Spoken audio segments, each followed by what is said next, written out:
I married the perfect girl. Until I found my name in her notebook, I thought I married the perfect girl. Kind, loyal, beautiful, the kind of woman people write songs about. But 3 months after our wedding, I found a notebook hidden in her closet.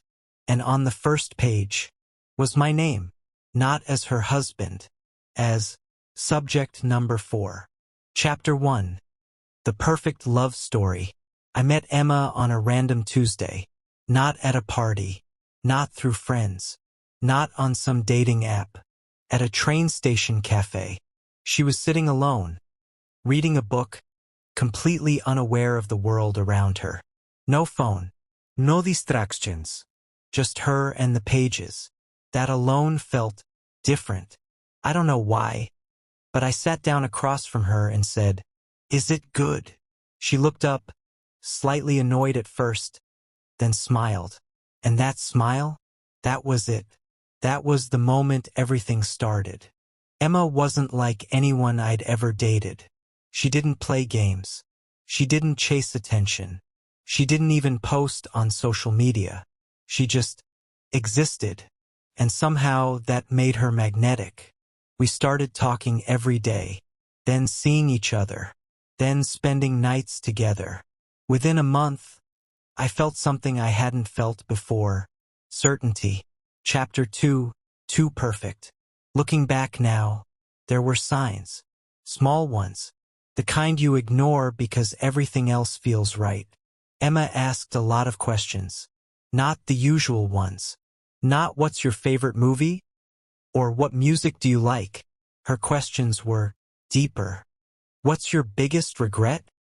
When was the last time you cried? What scares you the most about losing someone? At first, I thought it was intimacy. Now I realize it was data collection. She remembered everything. Every little detail I told her. My childhood stories. My fears. My habits. Even things I forgot I had said. Felt amazing. Like someone finally saw me. Chapter 3. Falling fast. We moved fast. Too fast, probably. 3 months in, we were basically living together. 6 months in, I proposed. And she said yes. Without hesitation. No surprise. No pause. Just a calm, confident. I was waiting for that. That should have scared me. But instead, it made me feel like I had one in life. Our wedding was small. Simple. Just close friends and family. Emma didn't want anything big. No need to impress anyone, she said. I already have what I want. Me. Chapter 4. The first crack. It started with something small. One night, I woke up at 3 a.m. Emma wasn't in bed. I found her in the living room, sitting in the dark. No lights, no TV, just sitting. "Hey," I said. "You okay?" She turned to me slowly, smiled. "Yeah, just thinking." "About what?" She paused, then said, "About how people change over time." It felt off, but I didn't push it. Chapter 5. The Notebook. 3 months after the wedding. I was looking for a jacket in her closet. That's when I found it. A black notebook, hidden behind a stack of boxes. Not something you'd normally hide, but not something meant to be found either. I don't know why I opened it. Maybe curiosity, maybe instinct, maybe something deeper. The first page read, "Behavioral Observations, Romantic Attachment Study." My stomach dropped. I flipped the page, and there it was. Subject number 1, Daniel. Pages and pages of notes. Dates. Emotional responses. Triggers. Breakup analysis. Then, subject number 2, Mark. Same structure. Same details. Same ending. Then I saw it. Near the middle. Subject number 4, Alex. That's me. Chapter 6. Reading myself. My hands were shaking, but I couldn't stop reading. She had documented everything. Our first meeting. Our conversations. Even things I thought were spontaneous. They weren't. Entry, Day 3. Subject shows early signs of emotional dependency.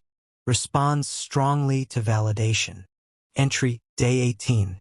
Tested vulnerability trigger. Subject opened up about childhood insecurity after minimal prompting. Entry, Day 42. Attachment secured.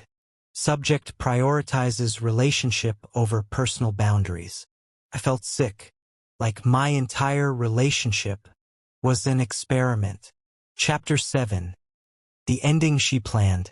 I flipped further, toward the latest entries. Toward now. Entry, Month 7. Subject displays full commitment. Marriage achieved. Entry, Month 8.